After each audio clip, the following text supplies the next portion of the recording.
everybody, to another edition of the GioMoShow interviews on 88.3 FM WXOU Sports. I'm Giovanni, your host, and on the couch with me today, one of our alumni, one of our success stories, one of those that does at WXOU Sports, aspire to be.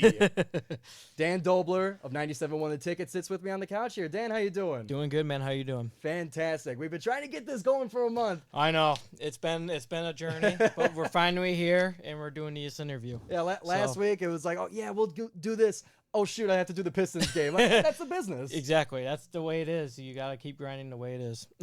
So I got to start, and obviously there's so much I want to ask you here. Yeah, no, fine. So you back here in WXO, back in the day of WXOU, you graduated about 2019, just to kind of put it in the timeline for everybody here. Not too long ago. It feels like a very long time, but it not too long ago. A blink of an eye ago. Yes, exactly.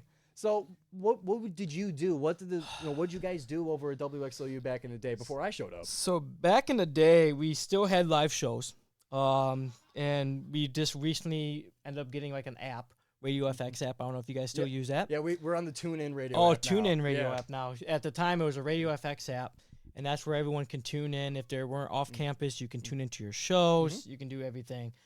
But yeah, we had a sports department. You had your music department. You had your promotions team, basically everything to run a radio station. Yeah. Well, okay. Luckily, it's not that different no, nowadays. We got all those. And live shows. I mean, we got just all of it. I was just wondering, what changed, if anything? I was walking through this station, and I was like, oh, yes, brings back really good memories. I loved my time here. Lots of people, lots of made connections, and it got me to where I am today. So kind of going through more chronologically in the story here, what did you you personally as part of the sports department at WXOU, what was your kind of day-to-day, your responsibilities, you called games and stuff, kind of what was your workload like? It's like you treat it as a normal job. Like you got paid, got paid to be an on-campus student, so my day-to-day was my term or my job title was board operator. Okay. But as a board operator, I was part of the sports department. So when I started in the sports department, I would, start small, do the women's basketball games. Yeah.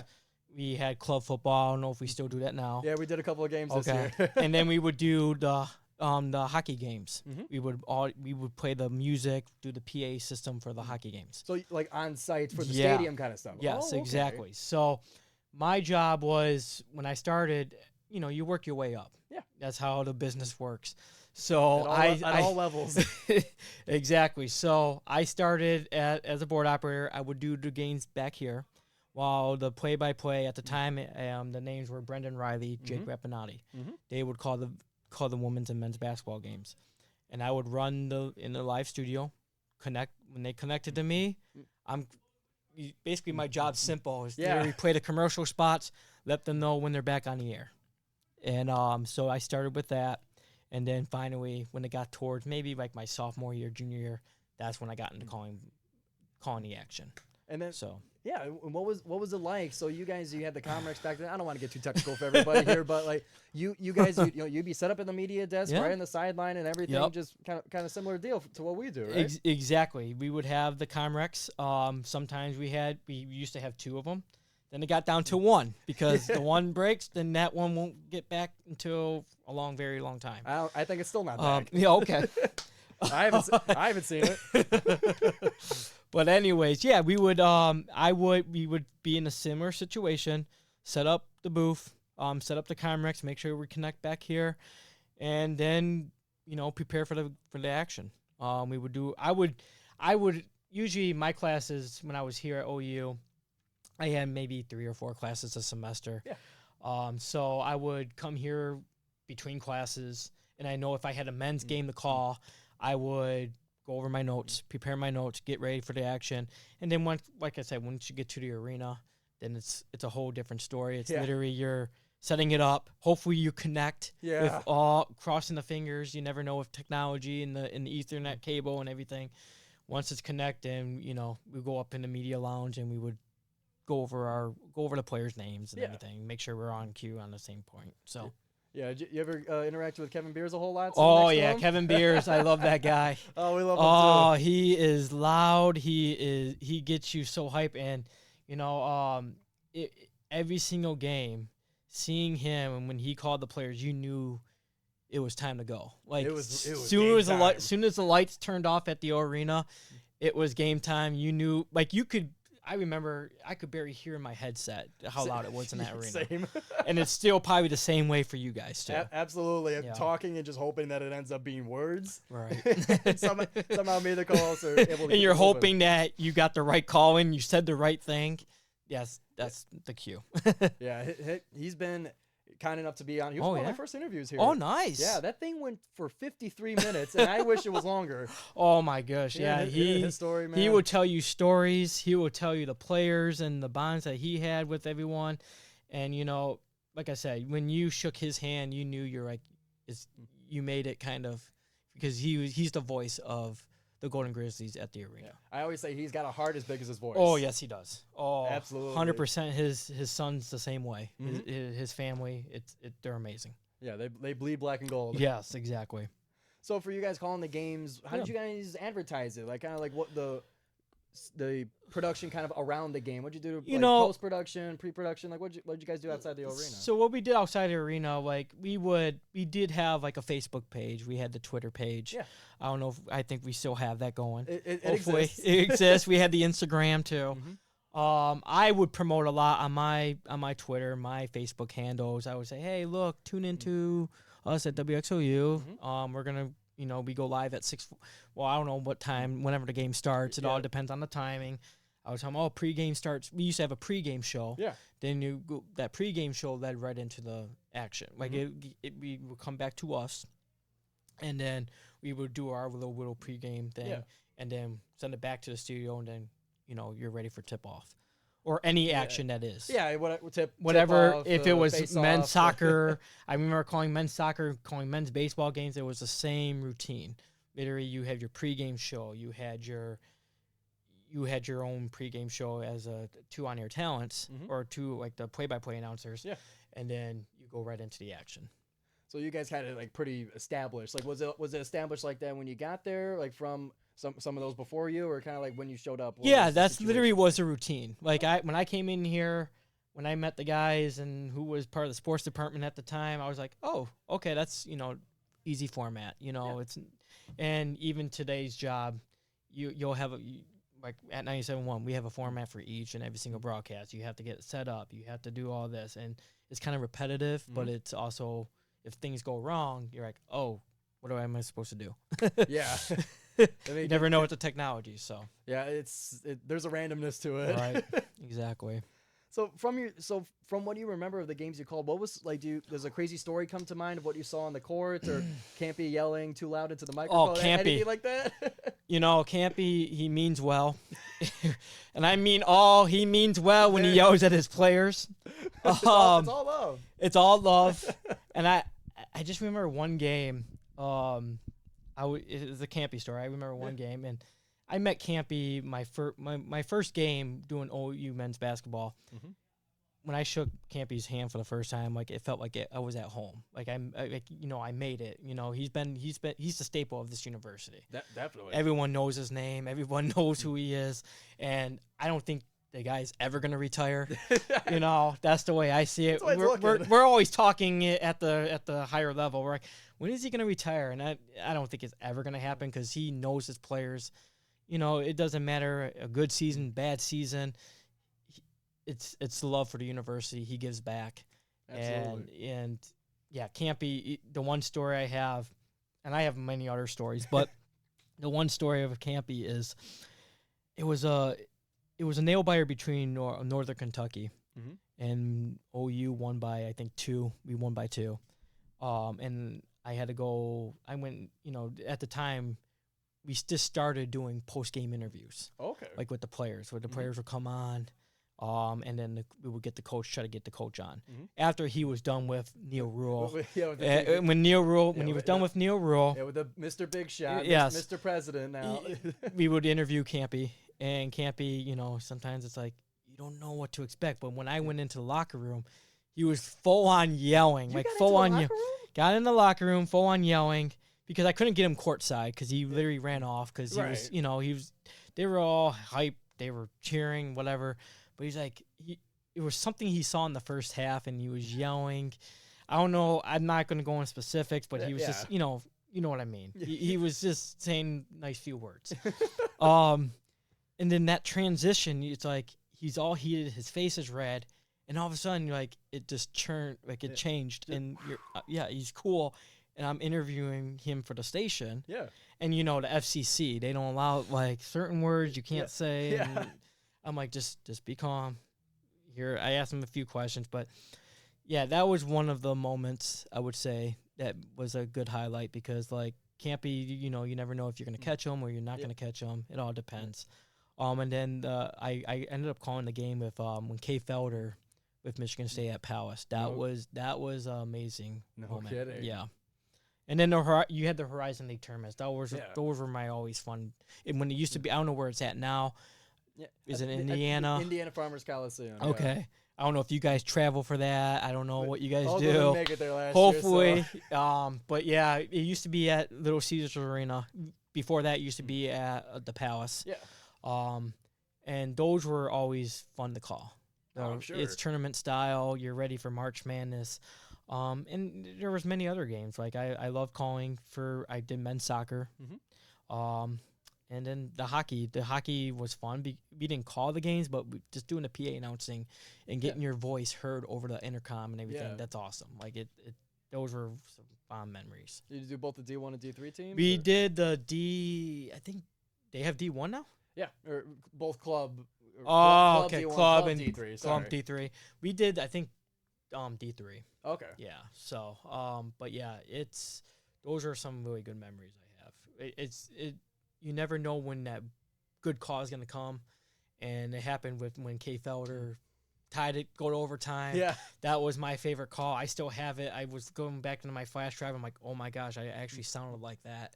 That was 2015? 2015. So I started here about 2015. I just started here in 2015, 14-ish. Yeah, so. I had a class I had a sports journalism class with Gary Gilbert. Gary's great. Yeah, I love his class. Gary, I had him a few journalism courses. He's the best. Everyone listen to him because he will guide you where you want to be. Yeah, one of our lectures, like we were looking at how to write a game summary. Yeah, we looked at that game. There you go, game recaps. Yeah, when I was at the station here, I had one of his classes. It was Intro to Sports Journalism. Yeah. And I remember the first day, he was like, you probably don't really need this class because you're already doing it at WXOU. Yeah. And I'm like, none taken. True. Awesome. But this is a credit. It's a credit. I'm going to take it. And he's like, yeah, you just use the same thing for what you do for the station. You can use the same article. I'm not going to have you rewrite it twice. So Gary is the best. He will lead you if you're going into any sports or any types of journalism, whether it be the news side. Because I've crossed paths with the news station with WWJ 950. I've done a few things for them too. So it's you never know where it's going to lead you. And for that, I kind of want to now back it up a little bit. So we talked about your time at WXOU, but let's broaden the scale a little bit to your passion for sports media as a whole and how you kind of kept you in the industry because you need that. Yeah. You need that to keep you going. So kind of talk to me, how did you get into kind of the sports media game in general? How I got in there. So obviously here I did a lot of sports stuff, but when you start getting up to the little bit higher level, you kind of try to find your niche in the pro, like what you want to do, what you don't want to do. Yeah. You can find it here too. I found it here too. I'm like, I love sports. I'm gonna keep going into sports. But when you graduate and you're at the ready level where you're at, and you're like, okay, I know I can do more. And there's many opportunities like in the sports industry. You can do play-by-play. You can continue doing it. It's a grind. You never know. You may start at the single A or of a certain organization, franchise, but you just don't know where it could lead you. Like if you love writing, you have a passion for writing, you can do something in writing in sports. You can write for the newspaper. You can write for a website. And that's where I'm kind of at too, where I'm like, okay, I do a few things, for the station. If they have me do something, I post it. And then for calling games, it's not all about just calling games. There's always behind the scenes stuff. Oh, there's so much behind the scenes stuff. There's so much behind the scenes stuff that people don't really see. So it's like that's where I'm at. My job title is producer. So for those guys to be on the air, it all comes from me. It matters to me. Like I have to get them on the air. Yeah. I have to make sure they're connected. You hold the keys. I hold the keys. I mute their mics. I turn them on. I turn them off. And I shouldn't you got to be always aware. Yeah. And even when you go to breaks, make sure their mics are turned off because they're not turned off. They'll keep going. They'll keep going. People will keep talking. So that's kind of like my go-to is I love the behind-the-scenes stuff. I would love to get back on the mic stuff, which I'm doing right now. There we go. But yeah, at 97.1, I'm also I can be on the air too. Like if there's a topic, if they come to me, they come to me. I say what I have to say, and it's all about having what do you want to call it? Like the motion to continue to talk and to continue to be engaged. And how do you kind of keep engaging? I mean, kind of keep focused in what you want to do, even if it's looking tough. You're not getting the right opportunities, or you're not getting that chance. How do you stay passionate? How do you stay confident in all that? You gotta keep your head held high. Like if your boss comes to you and you say, "Oh, you're doing a great job," you could do better. There's certain things you're gonna mess up on. You're always learning and you're always growing, and it's always about the connections too. Like with this industry, it's very tough because you got podcasting going on now. Yeah. And at the time when I was here, we just started podcasting, and it's like, oh, it's a whole new world. It's you can just turn on your phone and you can start recording like you're doing right now. Exactly. Yeah. And you can have off your phone. Exactly. You can even have your own show each and every single week just by the phone. Yeah. Just by the whatever, but. Like I said, it's all about to stay involved more is like to, if you're in the sports department, know what you want to say. Like always think about what you want to say before you're actually going to say it. Yeah. Like there's a part of me, I'm like, oh, if we're talking Lions or if we're talking Pistons or anything, you're like, okay, I seen this the other day. I want to bring this up. There's always different areas you can go to. Yeah. And for kind of like you kind of mentioned, like you see stuff you want to talk about. Yeah. Does it ever turn off, or are you always kind of like always moving, looking, always finding stuff like, oh, this could be it, this could be it. Exactly. You ever able to take a break from it? It's always moving. It's your mind's always going. And no matter what part of radio you're going into or any part of broadcasting, your mind's always going. It never turns off. So it's up to you to there's days where I go home and I'm like, I should have said this. Yeah. Or I should have said that. And I'm kicking myself but then the next day I'll go to work and I'm like, hey, this is what I said. This is what I meant to say. Yeah. And like I said, you're not always going to get it all at once. You're not always going to get it in. But when you have that right moment and you're like, oh, comes to mind, say it. Because that's all that everyone wants to see. Yeah, I mean, you have to talk about what people are talking about. Exactly. So, and then kind of talk to me about your as producer, you do multiple things. Yeah. But kind of behind the scenes, talk to me because all the people know really is the on-air talent. Yeah. But what goes on behind the scenes for those who aren't really aware? I mean, what do you do anyway? For as a producer, it all depends on what you're doing. If you're running a show, like I've done the morning show with Stoney and Jansen. I've done their show before. Their show they go on at 6. Yeah. That's their time from 6 to 10. Then you have the 10 Carson Anderson, they go from 10 to 2. And then you got the Valenti show from 2 to 6. Yep. A lot of people don't see as us producers, what we do is, we're literally doing all the prep work for the show.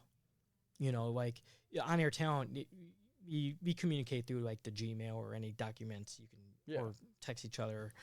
But we literally, there's a topic. Oh, we're going to move it to here. We go over what topics. And then if they want sound for the topics, like if Lions sound, if the Lions just got done playing, usually Monday, it's always going to be about the Lions. Yeah, yeah. It's not going to be about, unless something else dramatically happened over the weekend. Monday for like Lions, it's always going to be about the Lions. So Yeah. you know you're going to want to get sound from that, from the games, from the games, from Yeah. the coaches, just So, whatever yeah, sound bites you can exactly. And you know, behind the scenes stuff, it's like, you know, you have your board itself, and I mean, there's so many knobs on the board. play. Yeah, oh, I'm It's sure. there's so much to it. But if like I'm running, like I said, if I'm going back to running a show, some shows you prepare for, sometimes you sometimes like next week I do Wojo and Rieger a lot. Mhm. I'll come in at 6 o'clock and I work till like midnight or something like that, or 6 to 2 a.m. So they'll have a 4-hour show, or their show will be cut short because of we go into Red Wings hockey, Right. or Pistons or Tigers, whatever. Yeah, it may because they be. usually, that show in the evening Yeah. really kind of bump up. So events. my thing is when I get in I'm just gonna go by on what show I'm running. Hey, all good. If I'm running like Wojo and Rieger, I'll get in. I'll relieve the guys of their duties from the Valeni show, their afternoon show, Mhm.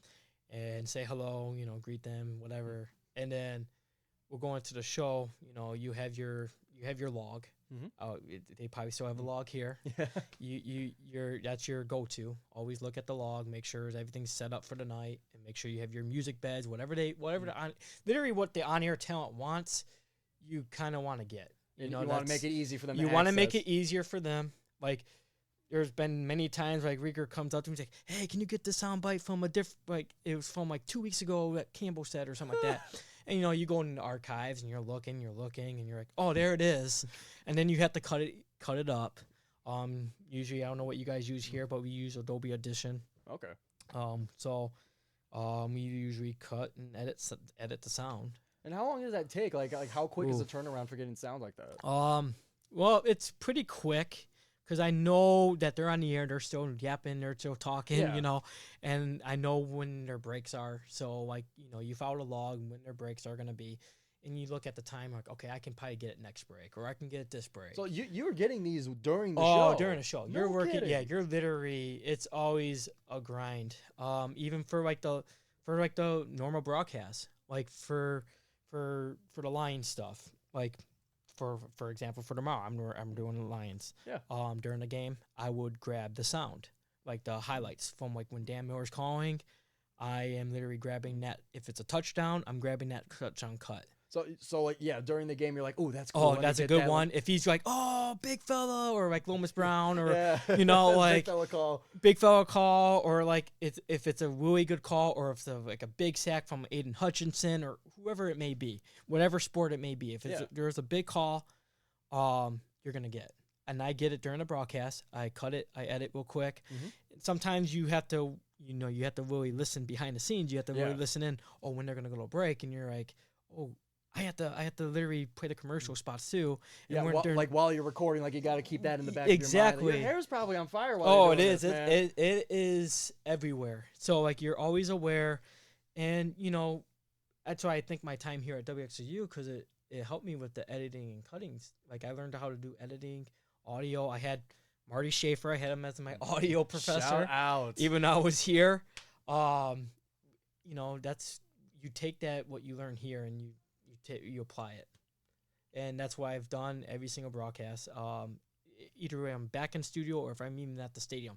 Now, when you're at the stadium, it's totally different. I got the Comrex set up, everything is connected. I get their mic levels, and then literally, I'm basically watching the action, hearing them call the action, and making sure like their mics are turned off too. Yeah. Because that's the number one thing. Because you don't ever want that going over the air. When they're off the air, they're off the air. And then like if I'm doing behind the like back in studio stuff, like running the Pistons or running the Lions or Tigers, you know, you have your log, but that's where you're editing and cutting, like cutting the sound, and you're during like your downtime. and where you actually using that sound, like you'll hear like if you're ever listening to the Lions or running on our station, you will hear it during the broadcast, like, oh. Like it would be a golf highlight. Yeah. For an example, for Lions, it would be a golf highlight during the halftime show. Right. Like Jim Costa, he's the studio host, but he's also going to be the emplacement of Stoney. Yeah. Next For the morning about, show. Yeah. Yep. So he does the in studio stuff, and whatever the studio host wants, we get it for them. Okay. Yeah. And we make it happen. Now, if say, oh, I didn't get that highlight, I'm sorry about that, I'll go back in the art. Like, you know, you apologize, you move, you learn, you move on. And usually it's not, it's not the end of the world. Right. I always tell people, I'm like, if you're not going to get that, then you know you can always go back and get it and then put it in the system. And they can use it for another broadcast or anything. Right. I mean, you get so, the station's running all the time, exactly. so it will most likely be used, especially if it's like Lion stuff. Exactly. Yeah. So, but So when the mics are off and like nothing's more dangerous than a hot mic. Oh yeah. But like, what kind of, without getting anybody in trouble, what kind of stuff are they talking about when the mics are off? Like, oh, behind the scenes, what happens behind the scenes, whatever. I can, we're all friends. Right. We're all in this industry. We're all, even outside working at 97.1, like we all get together. We all hang out. It's always fun, and that's why I say when you have connections, keep them because like you never know where it could lead you. But yeah, it's still the same. Like you treat it as like now when you partake and when you get off of work, you just want to go home. You just want to. You're exhausted. Yeah, I'll pop on a game or something, but you're exhausted. But once like with the sports, it's always going on. It never turns off. The cycle games are always being played. It doesn't matter your schedule. The games are going. The games are always going. And even on, like I said, even the music side, music is always going. So you're always listening to music, and it's always going. So yeah, it's something that never stops. Yeah. So for your work week, you're saying like, sometimes you're working the night show or the morning show. How do you know what you're going to be doing for the week? Like, is it just a total crapshoot? It's literally like, in my boss, Tom Milliken, and Jimmy Powers, they're amazing. Shout out. They will literally give us, 2 weeks ahead, a week ahead, something like that. They'll give us a schedule, and what we're working, what we're not working. And our producer schedule, you could either be working in the main studio board, or you could be working a Lions broadcast or a Tigers broadcast, or even Red Wings or Pistons. Or you can be doing like a bar appearance with the on-air talent when they're broadcasting live from like a Buffalo Wild Wings or anything like that. So wherever literally where the on talent goes, we go. Yeah. And it varies. It varies every single week, and that's why I say it's a grind. You either love it or you don't love it. Yeah. And for me, showing the passion, I do love it, and I see you doing it. You can tell. If you love it, you're going to continue to do it. And you're like, I could be with my family right now. Like, you're going to work holidays. You work holidays. I could be with my family right now or something like that. But you know what? If you love what you're doing, you have time with your family afterwards, too. Exactly. Yeah. You always make time, no matter what. Yeah, and that's the kind of thing I've been told where it's like, if you don't love it, then you won't stay very long. You won't stay very long. Because if it's not love that's in passion that's pushing you through it, it's not going to be strong. You're not going to be strong enough to push through it. Exactly. And like obviously my time here, it'll be like a Saturday or Sunday. You're calling a men's or women's basketball game, and when you're calling those games, you're like, that's the weekend. You're working the weekend. Yeah. Or like during the week, I don't know what goes. You have games during the week. In trying to manage your classes as well. Yeah, that gets tough. It gets tough, but like the weekend, I was always looking forward to the weekend here because like, I can call this game.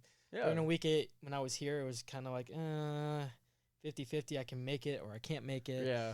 But you like I said, if you have a passion, if it could be sports, it could be music, anything in radio or anything in broadcasting, you have a passion for it. Just continue to do it.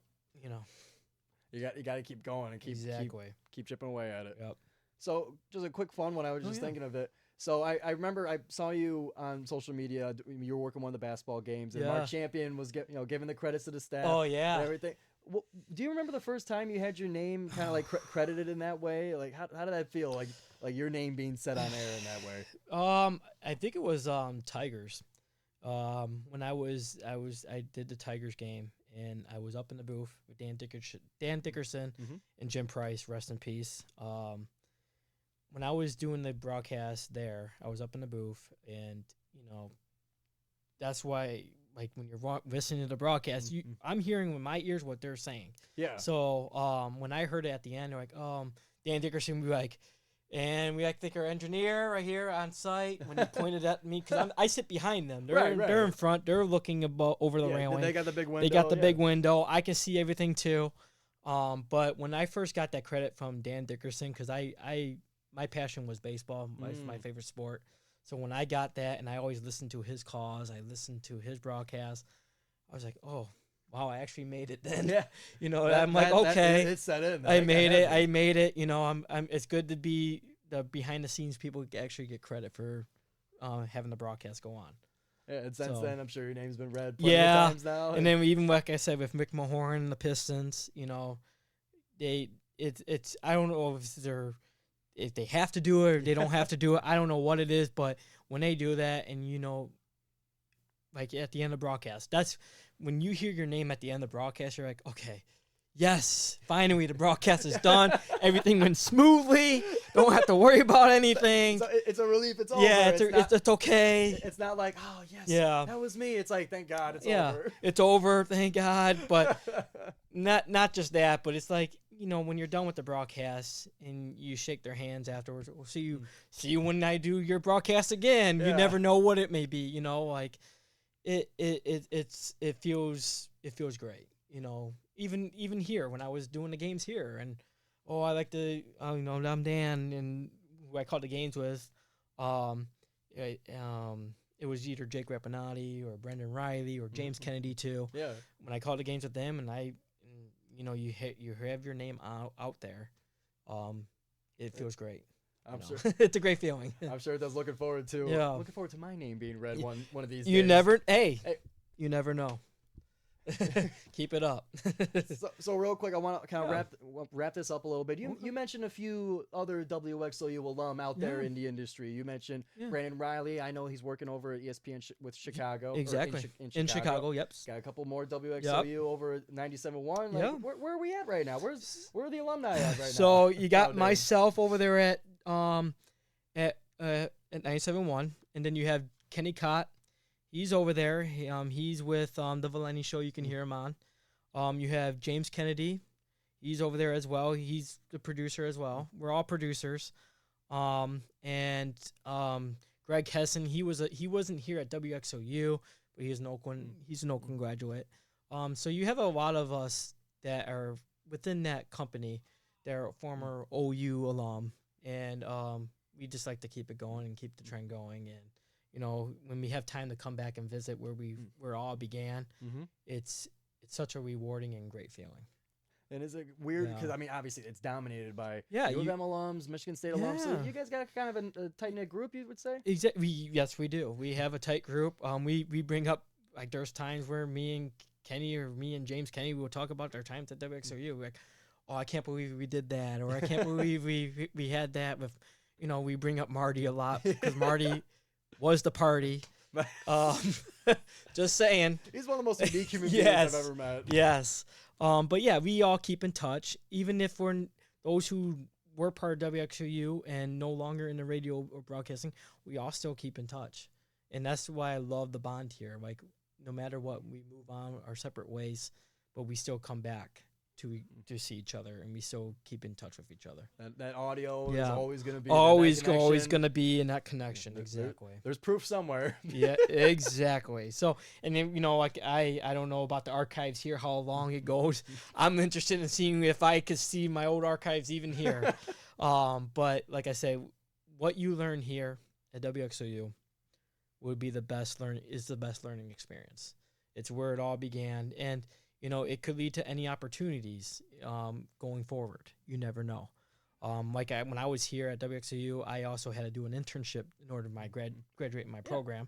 So I also worked at United Shore Professional Baseball League, which is right up the road here in downtown Utica. I love USPBL. Yeah. Frog up, baby. Yeah, Frog exactly. Up. Go Hoppers. That's what I'm talking about. I was an intern there, and I did play-by-play there on their YouTube channel. So I learned what I learned here, applied it to there, and I did a few things there. I did the audio system there, so that was always fun. And then, like I said, I started at 97.1, right out of I got out of here. Excuse me. As soon as I got out of here, I started there, and here I am behind the scenes producing, and I love it every single day. You just kind of crash landed over 97.1. Yes, I crash landed. I'm there. I work the broadcast, whatever broadcast I'm selected to work, I do it. And you know, you're always going to have questions. You're always going to learn new things. Yeah. The industry always changes. Nothing stays the same. So I suggest whoever wants to stay in this business, make sure you take all the notes you can. Yeah. I have a huge notebook, so many things in there, so many logs from these different games I run. Because you're like, oh, I ran Tigers last week. Or I'm like, oh, what did I do? How do I run this again? Like, you're always learning. You're always seeing what you can do. Well, Dan, I'm fascinated by all of this. Yes. And there's still plenty to talk about, still plenty to your story, but yeah. gonna have to press the stop button That's around fine. here. Really appreciate you coming on. No It's been a long problem. time coming, and all the WXOU alumni. I'm Yes. gonna find you guys. Yes. I'm gonna find Stay you in guys. touch. Like I said, I love what you're doing. Everyone give him a follow. Like he's doing amazing work. Give his YouTube channel, give his Instagram a follow, give everything a follow because you're gonna go somewhere. I didn't tell him to say that. He didn't tell me to say that, but I know he's gonna go somewhere. I really appreciate that, Dan. No problem. And thank you to everybody for tuning in and sticking with us here on the GioMoShow for WXOU Sports. You can catch the GioMoShow Thursdays at 6 on WXOU, and you can stay tuned and subscribe for all your full broadcast highlights and interviews from your favorite student radio station. We'll see you next week, everybody. See ya. All right, cut. Awesome. Oh, that was sweet, man.